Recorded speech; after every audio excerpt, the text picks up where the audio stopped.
Hey guys, what's going on? Adam Snyder here with Homemade Entrepreneur. So I have a little weekend tip for you guys, and the reason I'm giving you this tip is because I know a lot of you guys are still heavily into Amazon FBA, which is good. There's a lot of money to be made with Amazon, but you have to be buying the right inventory. So what inventory should you be buying? That's what I want to answer. I'm going to answer a couple quick questions and give you the main tip because it's very important, so stay tuned for that.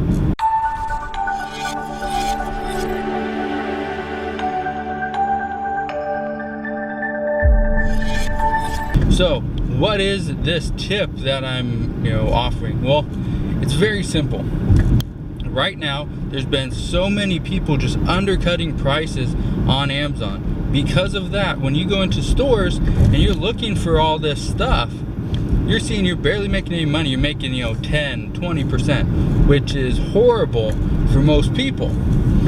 So a lot of the items that I've been buying lately, I've been making like 30 to 40% on, which is not bad because I buy so much volume. If you were buying 100 items a month and that's all you're making, that's terrible. Don't do that. You have the wrong strategy. But so I'm buying thousands and thousands of items every single month, and by doing that I can afford to make less per item. Now, what I've been seeing lately, people just keep undercutting the prices. And because of that, it's taking my 30 to 40% ROI, it's bringing it down to like 15 to 25%, which is pretty bad. But at the same time, it's still selling, I'm still making money, it's fine with me. But the reason I wanted to bring that up is because when you guys go out to those stores, the Walmarts, the Targets, the whoever, the Marshalls, you're seeing all these items, they're making very little money. The ROI just isn't there, so you put them back.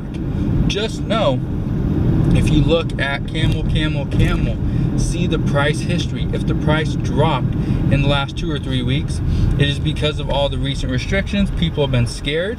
Just know, you can still make a lot of money with these items, but you have to hold them. You have to wait until the price goes back up, which is not a big deal because I don't think it's gonna take very long. I think within the next, by the end of September, I think prices will be back where they once were, but you have to wait it out, okay? That's the main thing. A couple questions I wanna answer. First question is, somebody asked me if I'm still doing retail arbitrage. And yes, I'm still doing retail arbitrage. I love it, it's making great money. I'm not gonna stop. I've actually increased my retail arbitrage in the last few days. I've increased my online arbitrage. I've increased wholesale. I've increased my private label orders in the last like 3 weeks or a month, only because I'm gonna get all my inventory to Amazon. So my private label and most of wholesale, get all that stuff into Amazon, and then I'm gonna wait because I don't want to keep doing more and more orders of private label because it does take a little bit of time, just because I have so much variations on my listings. But private label, I'm gonna kind of step back from in the fourth quarter. I'm ordering all my stuff now, and hopefully I'll have enough quantity to last me throughout the whole fourth quarter and up until like February. And so that's my goal. And so I'm not going to deal with private label, not going to touch it, just going to sit there, hopefully my items sell, and then I'll revisit private label towards the beginning of the year. So yes, I'm still heavily into retail arbitrage. It's not dying. Retail arbitrage is not going to die. And the other question was, how am I getting around some of these restrictions? Now, I am not getting around any restrictions. I'm not doing anything special. My only advice was, years ago, or a year ago, 2 years ago, was to diversify, to sell a little bit of everything. And by doing that, you minimize your risk. Not only do you minimize your risk by selling a bunch of everything, it'll give you an idea of what items are selling really well. You can then take those items and figure out where you can get them wholesale, where you can get them from directly from the supplier, directly from the manufacturer, the company. That was one of the things I've been doing. And as far as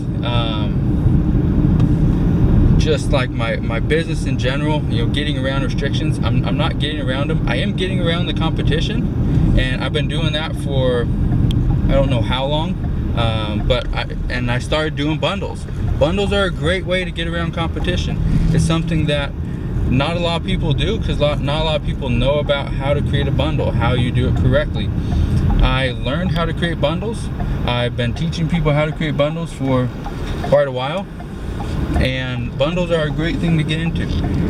You can make a lot more money with bundles or even multi-packs. And so let me kind of just put it into, you know, an example that you might be able to understand a little bit better or grasp.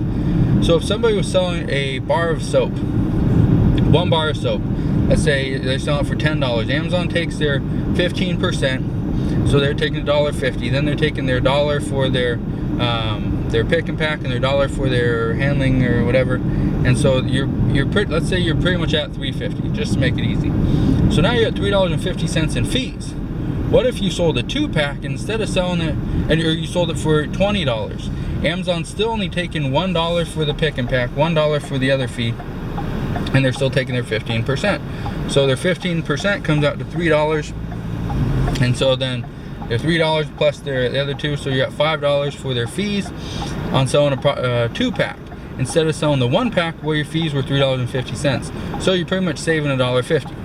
Okay, now if you bump that up to a 3-pack or a 4-pack, you're saving even more money. You're making more money in the end. Okay, that is why I do bundles. That's the beauty of bundles. So whether it's a health and beauty or a health and personal care, whether it's beauty, grocery, toys, it doesn't matter what it is. I will create a bundle on it. If there's no bundle, I will create one. And getting into, I'm not talking about bundles right now, but just a tip for you guys: when you're out there, don't always scan the UPC. Sometimes the UPC does not give you the best results. Instead of scanning the UPC, type in the name of the product, type in the title, the name of the toy, who made it, the product number, not the UPC, because that will give you more options. It'll show you all the bundles that have that product. It'll show you all the multi-packs. It'll show you just everything. So that's my tip for you guys today, or my tips. Hopefully that helped you out a lot. If it did, give this video a thumbs up. Right now I'm actually running to my storage unit. So you guys, I don't know if you guys remember, but I have a storage unit. It's like 20 by 45, so it's fairly good size, where I just drop off a bunch of stuff. And so yeah, my office is a little full, and I don't want to just keep everything there right now. But one other tip: if you guys are tired of working out of your house, which I know back when I was working out of my house, my wife loved it, but she hated it at the same time because I was always there and the house was always a mess. It makes sense to get a storage unit. Even if it's a shed that you can put outside to keep some of your stuff, just make sure it's nice and secure. Do that.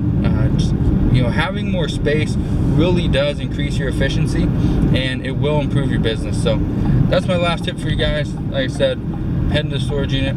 I'll talk to you guys soon, and hopefully you guys have a great weekend, a great week. And yeah, if you guys have any questions, send me a message over on Facebook or comment below. Let me know.